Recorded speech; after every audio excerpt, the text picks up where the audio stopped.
What's up, unit? Salute 2025's edition of NXT Stand and Deliver. This is your official amplified review. It's such a packed, jacked, stacked day on the channel, night one of WrestleMania later tonight, that we don't have a cold open teaser. We're just going to get right into this review, the SmackDown review, the WrestleMania SmackDown amplified review is already on the channel. Make sure you guys check that out. We jumped right into it. I don't even think I did a cold open for that too. So that's just like 15, 16 minutes of straight amplification. We dropped the truth on that SmackDown. A couple of good things happened, but a lot is unacceptable.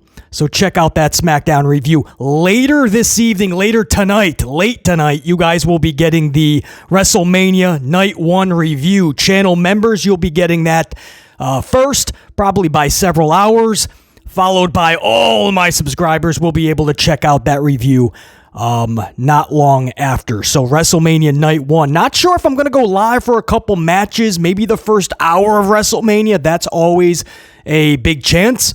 So you should already be subbed and notified anyway, so you guys will know if I am live. That little bell will go off, and you guys can stop by the channel, say what's up to BC in the unit, have a coffee, maybe watch a match or two. It's possible. Like I said, we got to jump into it, though. There's so much coverage here on the channel for WrestleMania weekend. So let's jump into it. Ricky Saints took on Ethan Paige in the first match of Stand and Deliver. This was for the North American Championship. And this is a match, if I may have a swig of my coffee first, because the finish isn't necessarily shocking. How it unfolded is more surprising than anything. Again, salute unit. NXT Stand and Deliver 2025. Saints defeats via pinfall. Clean defeats and pins Ethan Paige. That is what needed to happen. Ricky Saints, brand new to the company, just got that title not long ago. Ain't no way he's looking up at the lights and dropping that title. We're not going to play hot potato with it. What is a little surprising, a little stunning, is the way that they did it. Just Ethan Paige losing clean, looking up at the lights in roughly 10 minutes, maybe a little bit over the 10-minute mark, is what they gave these two. It was physical. It was good. If I was doing a good, bad, and ugly, match-wise, that would absolutely go into the good. But it's what I said from the jump when Ricky Starks first got to NXT. One of the first things I said is this is going to hurt Ethan Paige more than anybody. Those like Sean Spears as well, but Ethan Paige was that AEW guy. Ethan Paige was the one that actually turned heads and went, that could be somebody, man. That could be the next big AEW guy that crossed over. Main roster, NXT for sure, but main roster, Ethan Paige is going to be the guy. And when Ricky Saints came over, man, it was like, uh-oh. It just felt like he stole all the thunder with some lightning on top. And this was going to be that big matchup, man, for Ethan Paige. This was going to shut everybody up and say, dude, relax. I ain't going anywhere. I ain't a second fiddle. I ain't playing second to nobody. Even if I got to lose this match, I'm still going to look pretty good in defeat. I don't know, man. Again, good match, physical, but Ethan Paige just getting pinned 1, 2, 3, looking up at the lights clean the way that it did, and Ricky Saints hoisting that championship up. I can't help but think, dude, he just gained about 5, 6 notches on Ethan Paige. I'm not saying Ethan Paige can't come back from this, obviously. He's really good. There's so much, hopefully anyway, so much good to come for Ethan Paige. And in storylines and all that, man. And I'm not even talking main roster yet. But in terms of star power, you guys, if you know, you know. I mean, if you're watching this product, you know that it feels like there's been this shift. And the thunder with a little bit of lightning has just been ripped off of Ethan Paige. And it's gone to Ricky Saints. And it's clear that Shawn Michaels wanted to go that route as well. Put the title on him quickly. Put Ethan Paige in there quickly so we can just put that to rest. We're going Saints over Paige. Hopefully that makes sense. It's something that I talked about the second Ricky Saints got there. Like, whoa, the dynamic with him and Paige. It's going to be good television and a good feud and a good match. But one of these guys has to play that second fiddle. It's just wild that this soon we found out it was Paige. Now, how far out and away does Ricky Saints pull away? We'll see, man. Maybe Ethan Page can close that gap. Maybe even starting Wednesday night or Tuesday night, my bad. Maybe Tuesday night, Ethan Page has this wild segment that puts him right back on the same track as Ricky Saints. Again, good match, physical match. Saints retains as he should in a straight-up clean pinfall. Ethan Page. Page had to just do the deed and eat the L. One of these two dudes had to lose. It was Page that drew the short straw. It'll be interesting to see his trajectory starting as early as Tuesday. The next matchup was a Hank in the Tank going for the tag titles that Fraxiom currently holds. Now, Fraxiom can have an epic match with a broomstick and a mop. Hank and Tank, a lot of fans like BC, we still need to see more. We're not totally jiving with them yet. And it might be the storyline, right? It's kind of mid. They just lose every week in some random kind of boring matches, actually. And I understand it was story because last week when it mattered the most, they pulled it off and they got this match. But now is where they're going to have to turn it up, and boy, did they turn it up. I went from not caring about a Hank in a Tank at all to after this match, I am a huge supporter of a Hank in a Tank. Guys, there are new tag team champions. If I didn't see this event, if I didn't see this match, I'd be livid. But because I did, I am the opposite. This needs a swig of coffee because it was 10 a.m. in Vegas. At 10 a.m. in Vegas, you would have thought they had 12 cups of coffee during this match. That's how good it was. And I knew it was going to be the sleeper match. If you look at this card top to bottom with all the title matches, what the women are doing alone, and their two big matchups. Even the kickoff show with all the ladies in that, not gauntlet, what was it, like a Fatal 4 tag team bonanza with all the ladies. Even that could have been on the main show. So this tag match was being overlooked. Even BC was kind of overlooking it. If you told me it was on the kickoff, I wouldn't bat an eyelash. If you said it wasn't even on the show, I wouldn't raise any concern over it. But I knew it was also one of the matches you had to see because it's probably going to be magic. And this crowd was lit for 10 a.m., man. This crowd was lit. There was a moment in this match where a Hank literally does a dive through the ropes. Nobody's there but the commentary table. And this is a big boy. He's not like a Tozawa. So he launched himself and it was just right onto the commentary table. Table didn't bust, but I'm sure the bones of Hank did. It was a wild spot. Crowd was stunned. Fraxiom, both individuals are just like, Fraser and Axiom are like, what did we just watch? Tank is absolutely just like, oh, Hank? Like, somebody poke this dude. Make sure he's still kicking. It was a wild spot. Moments later, you think Fraxiom's going to win because they're doing everything in their power to do such. All these maneuvers and all these ways that they have beaten so many great teams, and Hank and Tank are saying no. At that point, actually, it was just the Tank. Hank was still out. But when it was all said and done, we do indeed have a new set of champions in the tag team division for NXT, man, a Hank and a Tank. And like I said, if I didn't see this match or event, I'd be livid. How do you take the titles off of a team like Fraxiom? They're one of the best teams I've seen come around in a long time. But A, that's why, and that's how, and Hank and Tank are more than deserving. And number two, probably the most important, Fraxiom has to go to the main roster. You can't do that with the titles. Sometimes you can if it's part of the story, but you got to remember they are going to be main roster bound, so you got to drop the titles. And if you're going to do it, man, again, underwhelming on paper for a lot of us. But when it's all said and done, if you're going to leave the titles in good hands, Hank and Tank are those sets of hands. I cannot speak. In fact, is a match on this card going to be able to top it, right? You got some really good ones coming up, but you had that feeling at the end, like, did we just see the match of the night?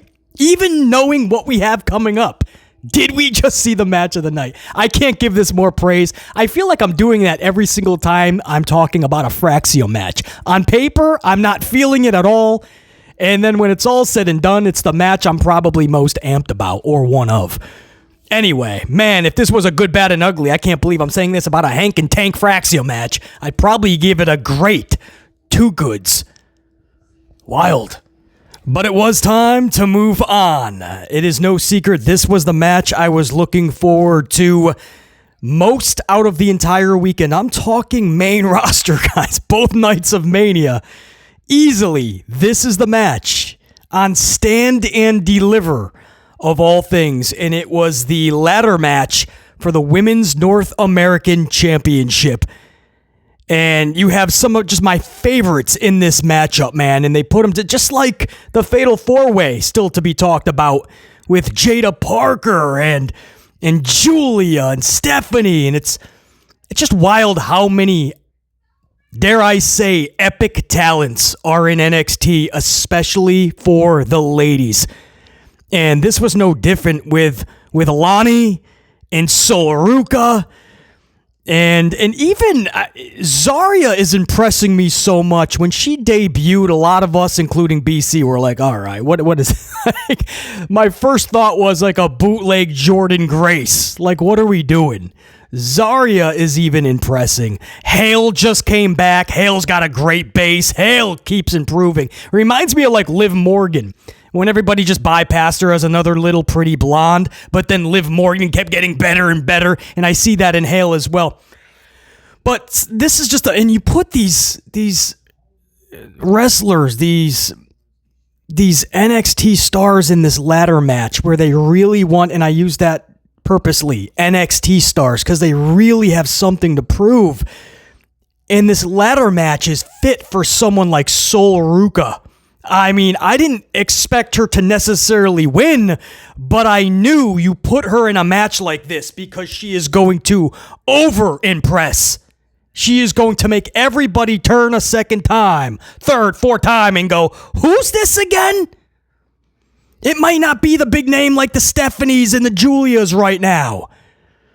Or even the Roxanne Perez's, who you guys know I love. But Ruca should be on your radar. Ruca should already have not just attention, but respect. She's that good. So at the last minute, they put her into this match, as it should have been all along. And when it was all said and done, it is Ruca. That's why I gave you guys that long little entryway into this, because it was Ruca who won this matchup, standing tall, hoisting that title, surfing that tidal wave of success.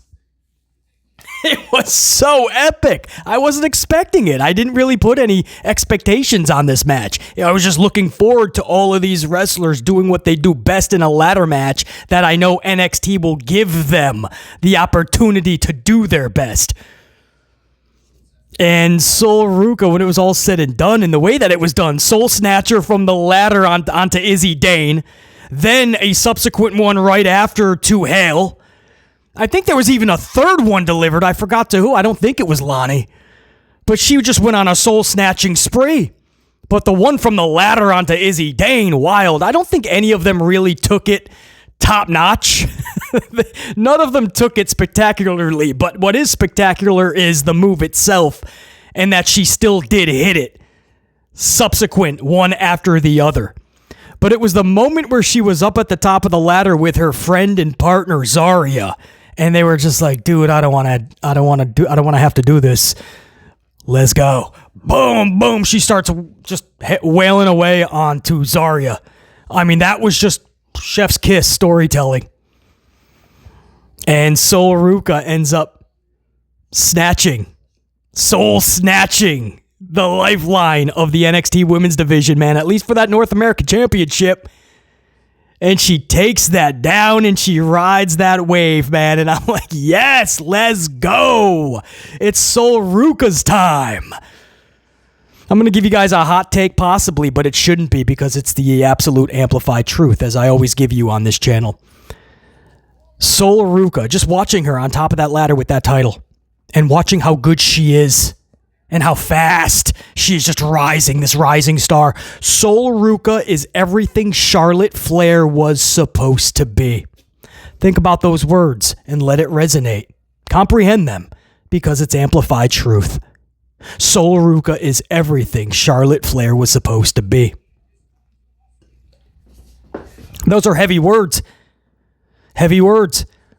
I believe the machine broke Charlotte Flair before anything else. I know you could talk about Charlotte's ego or nepotism or this and that. I get it, trust me. But first and foremost, the machine botched her by just anointing her, just like they did Roman. If Roman didn't walk into Vince's office and say, we need to change this isn't working after a half a decade, then we wouldn't have gotten the Roman that we ended up getting. I told you 5 years beforehand that's what needed to happen with Roman, and I was right. We were right. Charlotte Flair, we needed that changed. Here we are over 10 years later. We never got it. They still just keep forcing the same agenda. She was gone all of last year. She comes back. First, wins the Rumble. Only has 2 TV matches in the whole Mania season. And she's in the main event, in a big title match. Most likely winning that championship from Tiffany Stratton. Why? There's no connection to the crowd after over 10 years. You keep doing the same thing, expecting a different result. Sol Ruca's path, much different, and it's an organic feel to it. And people can, without any pressure, latch onto it.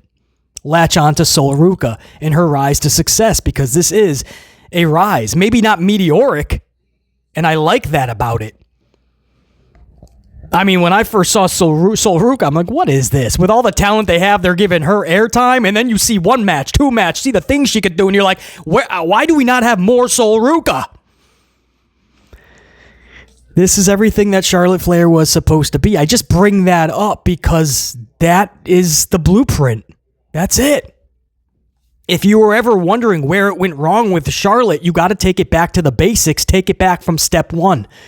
Right there. There's no anointing. She's just going out and she's doing it under the radar. North American title. Let the other ladies go for the world. Do it in the style that she's doing, in the way that she's doing, the athleticism.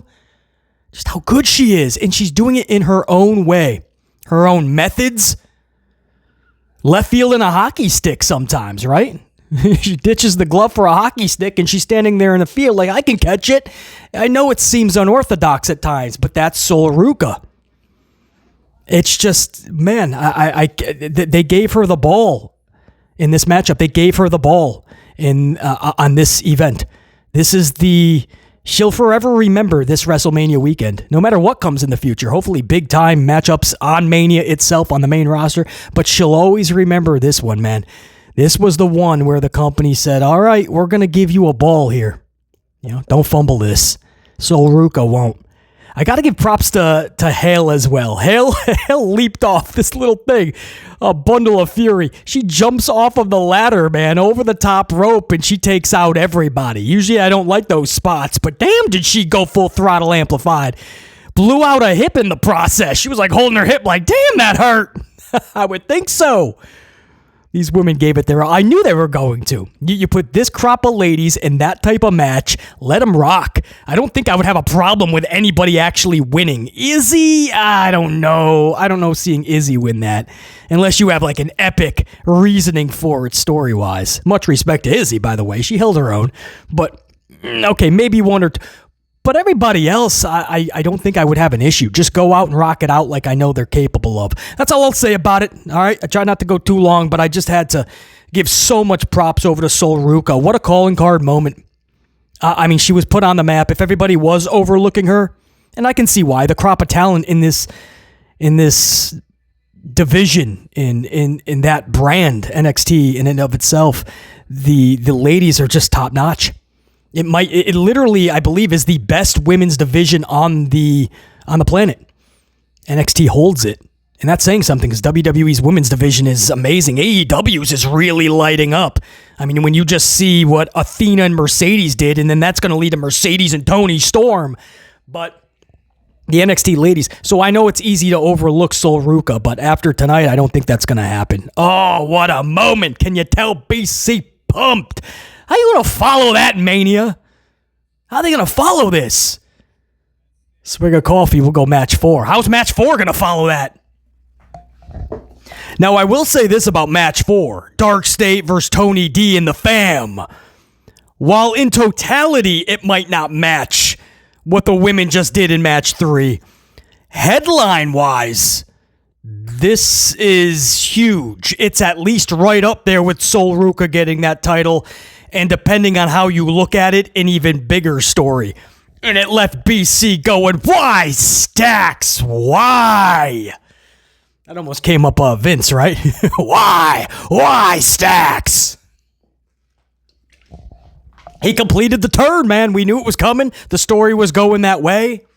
It's just when you see it, you don't want to believe it, man. And you're seeing it, and you kind of get invested with the fam, you know. I just thought they had such a good thing going with Tony D, Stacks, and Rizzo as the leads, and to see it actually happen. Again, you knew it was leading that way. I was really bummed that I didn't get to see the parking lot brawl this past Tuesday. Heard it was done pretty good. JR9 raving about it for the most part. The cuts, I think, is what JR9 said was most frustrating, and that's the thing that NXT has done for years. I can't stand it. Too many, it's just too produced, right? Overly polished. But the scenes that I saw a couple of clips, and I liked what I did see, and JR9 said he liked the majority, even on a 2.5 out of 10 show. That was one of the brighter parts. So even hearing that, I'm like, damn it, I wish I saw the whole thing in totality. It's been such a busy week. But I've just been really into everything they're doing, and I love those parking lot brawls. It would have been really cool to see that, and it would have added to what we saw in this matchup. So, BC, how was it done, right? Let's get to the point, BC. Well, a kick to the balls of Tony D. That's how Stacks did the ultimate betrayal. And it was doubly cowardly, right? Double the cowardness, because it wasn't just a kick to the balls. It was a kick to the balls while Tony D was turned around. Couldn't even poke him in the eyes first, look up at it, and then kick him in the butt. No, Tony D is turned around, and he gets a kick to the balls. So picture, it's got to come. So that's more vicious, I think. Because now you're getting the whole front part of the full foot. I mean, if you're a dude, you know that's 10 times worse than straight up, I think. Because you're getting the hook. Yeah, man. Damn. Tony D getting taken out by the kick to the balls. I don't know, man. It looked vicious.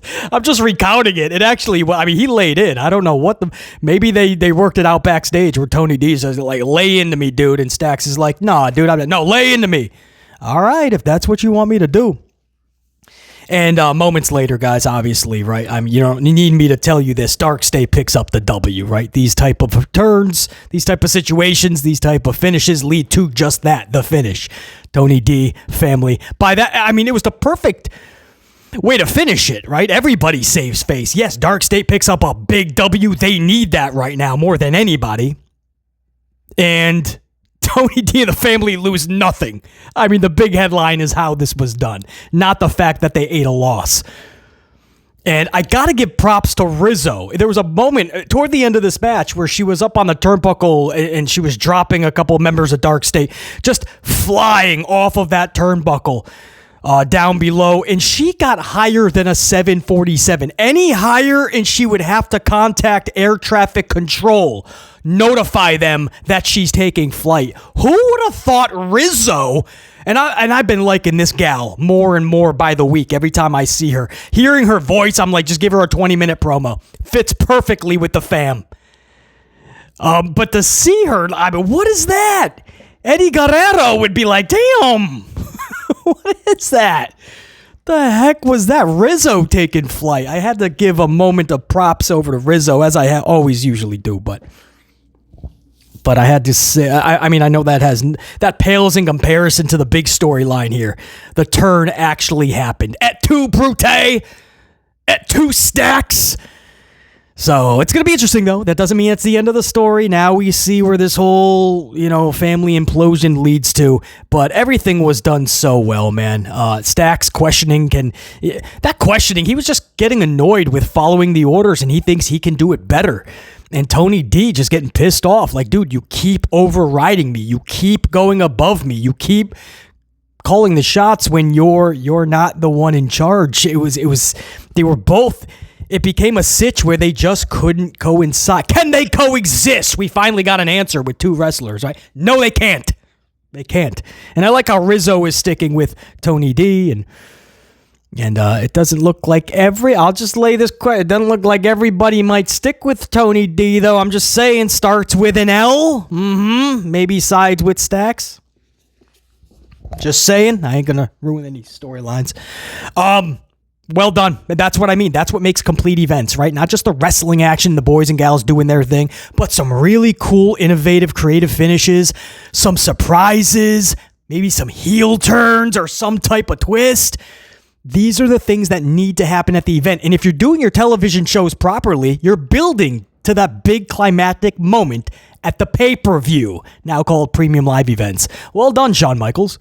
Well done, NXT. That's how you do it, you know? Try to, try to talk to Hunter Hearst Helmsley in the main roster. That's all I can say. Match number 4. Wow. I'm like, dude, I felt bad for them coming out of match 3 in that ladder match with the ladies for the North American title. After match 4, I'm like, I didn't need to feel bad for them. They carried the load and they created their own headline. Well played. Tony D and the fam, well played indeed. Match number 5. This was the true main event for BC. The 4 ladies that are going to rock this entire show to its very foundation. Jada Parker, Jordynne Grace, Stephanie Vaquer, and Giulia. Imagine those 4 individuals in one match. I hate multi-person schmaz matches. These 4... if it wasn't for that ladder match, this would be the most anticipated match for BC in the whole weekend. But that ladder match was a thing, so this became number 2. But as much as I love that ladder match and the concept and all of it, this is still the main event of NXT Stand and Deliver for BC. There was still, of course, that triple threat for the NXT World title. But this matchup, damn, just think of those 4 ladies. Swig of coffee, let's just talk about it. Jada Parker. When it was all said and done, it was Jada Parker to take the L.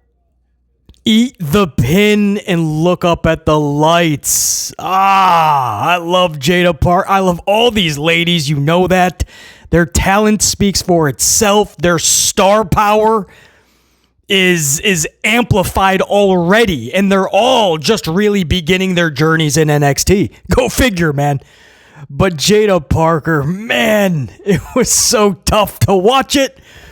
Stephanie pins Jada. Stephanie hoists up her title. She retains her championship. There was no wrong way to go here. If you think any one of these ladies was going to walk out with a W and a title, and BC was going to say that's a negative, there's no way. I mean, creatively, I can set a trajectory and a path for each of these ladies that goes through the stratosphere. So they went. Yeah, Stephanie, I mean, she has to. She just got that championship, man. There's no way. She was a double champ just a few weeks ago. The North American title was vacated so that she can concentrate on this title. There's no way she can just lose it now. Sorry, not sorry. Doesn't matter who's in this match.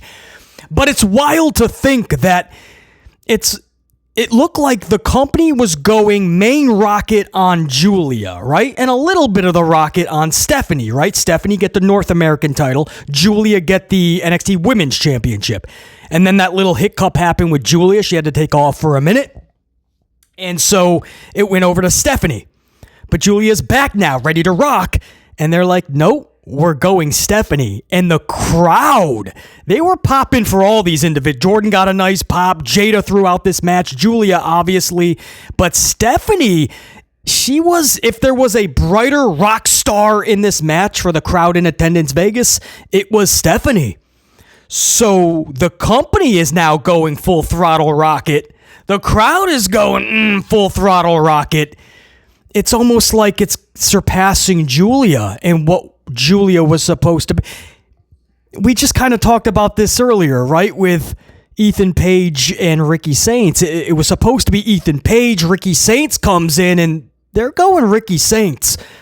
And we saw this with like Mello and Trick. Mello was the dude. Trick was the sidekick. Something started to happen. Whoop that Trick.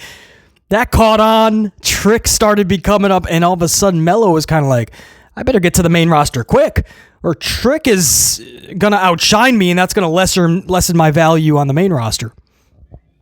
Now, I don't think it mattered. Up until now, Mello has still been kind of beyond forgettable, and I don't know what an Andre the Giant Memorial Battle Royal does, because we just went over this earlier on the SmackDown review.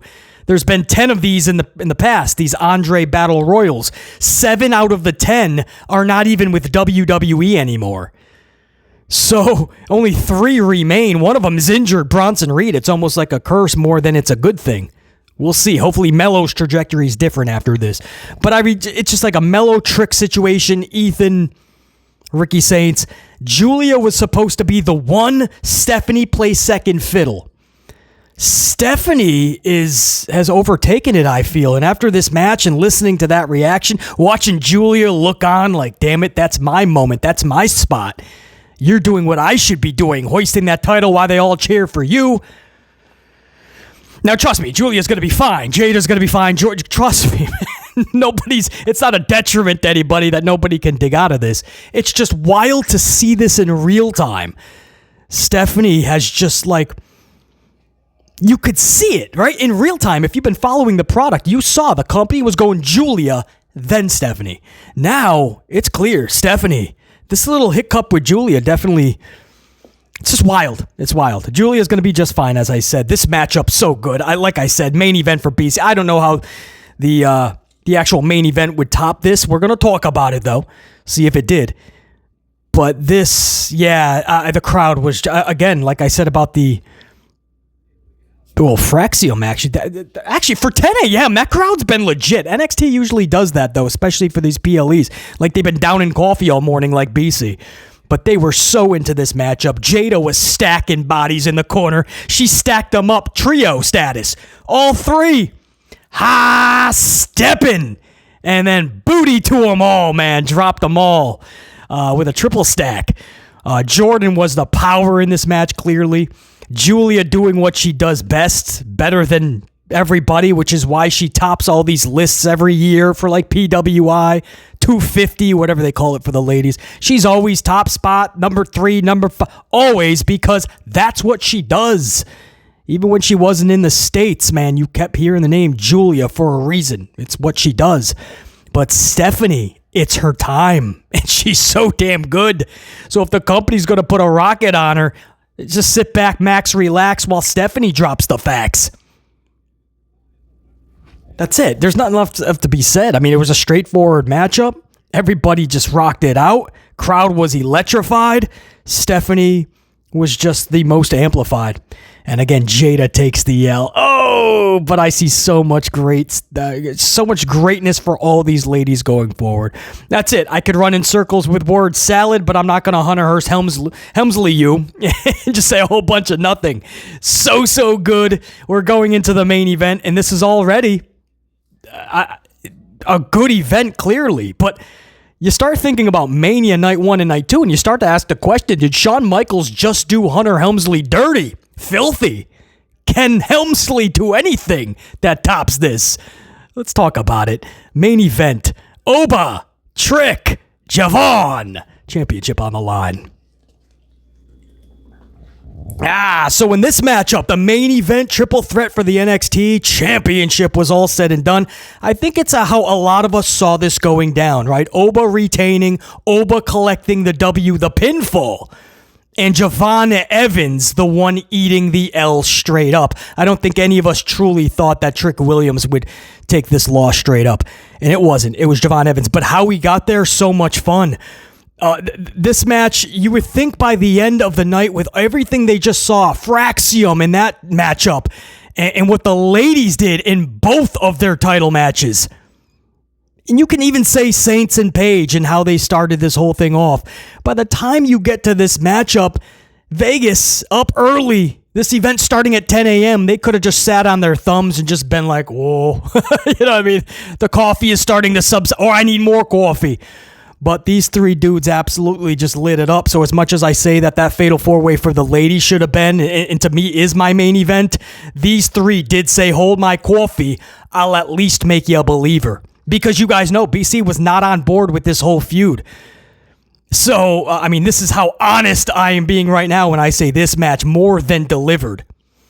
Because I was not, the lights going out, dark state, clapping in the crowd week after week.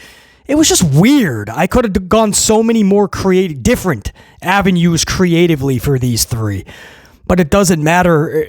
That's the spot that they put them in. Now it's up to the boys and gals, in this case the boys, to go out there now and literally stand and deliver. I say the same thing about Punk, Rollins, and Roman.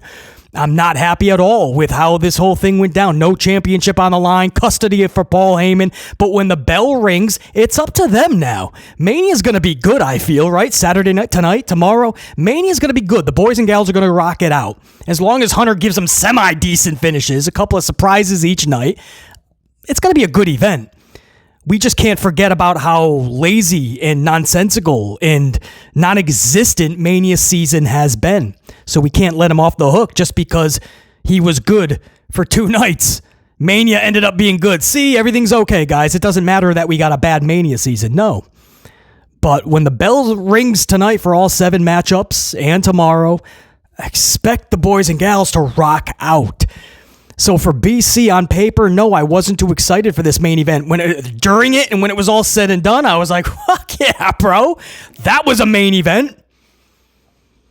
Javon with a 747 cutter on Oba. Again, he probably met Rizzo up in the air, right? If Rizzo was still up there. I mean, the height that this guy gets to land that cutter.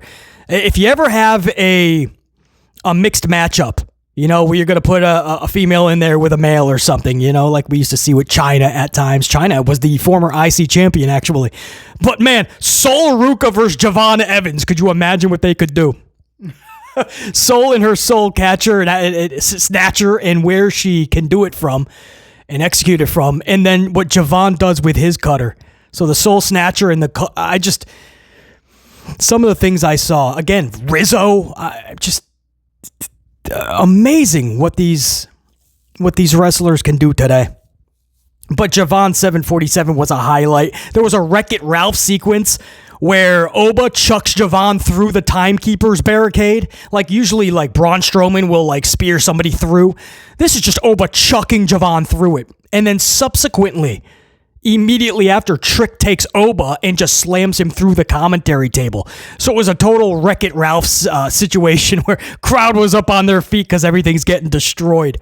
And then Trick slams over through the commentary table, as I said, gets back in the ring, and that's where we have a pretty good sequence where Javon, I believed, hit Oba with the cutter. That's when he hit that cutter on Oba, correct? Oba could be a twin bro. Who knows? Hits it on Oba. Trick gets in, hits that trick shot, but Oba is able to hit the power bomb on Javon. I think that was a sequence. I didn't put it in any notes.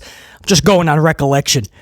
But that's how Oba took the video. So everybody, I'm at the very end, everybody gave it their all, right? They were all on E, but they gave it their last bit. They puttered out, but they gave it their all. It's like a light bulb right before it's about to go out, right? And it's all out of energy. That light bulb, it'll go its brightest a lot of the times, right? All of a sudden, it just gets really bright. It's giving you everything it's got.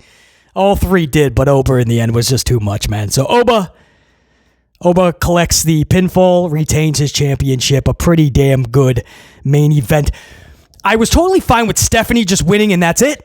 You don't need to set up another feud immediately after anything like that. But then watching the men do the same thing, I was kind of like, maybe something, right?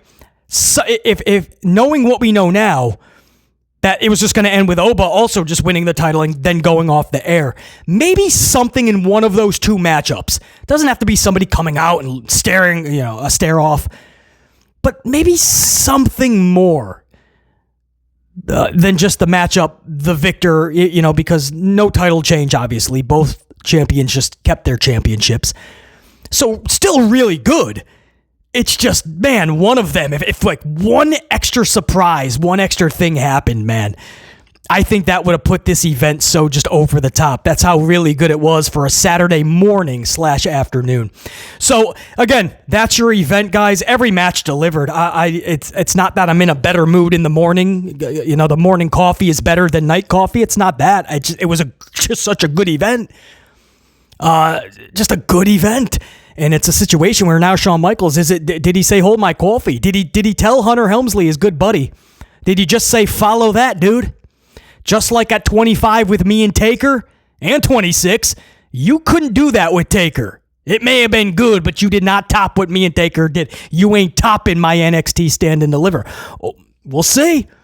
We'll let the boys and gals do their thing. We'll let Hunter, do whatever he's got. It's more like Cena and whatever Rock has planned with Brian Gerwitz. We'll see what they put on. But it's going to be a tough act to follow, man. NXT, the boys and gals absolutely delivered. Salute to every single one of them. Michaels for putting it on. And we'll see what the boys and gals do tonight. Night 1 of WrestleMania. There's another review coming up late tonight. It's going to be Mania Night 1. So be on the lookout. Subscribed, notified, all the things. Smash the up, obviously. Helps BC know that you're fully amplified while simultaneously helping that algorithm, showing support to the channel. All right, 44 Dive. That's a wrap on Stand and Deliver 2025. Until next time. And there will be that next time, as in later this evening. BC in the unit saying check you. Salute!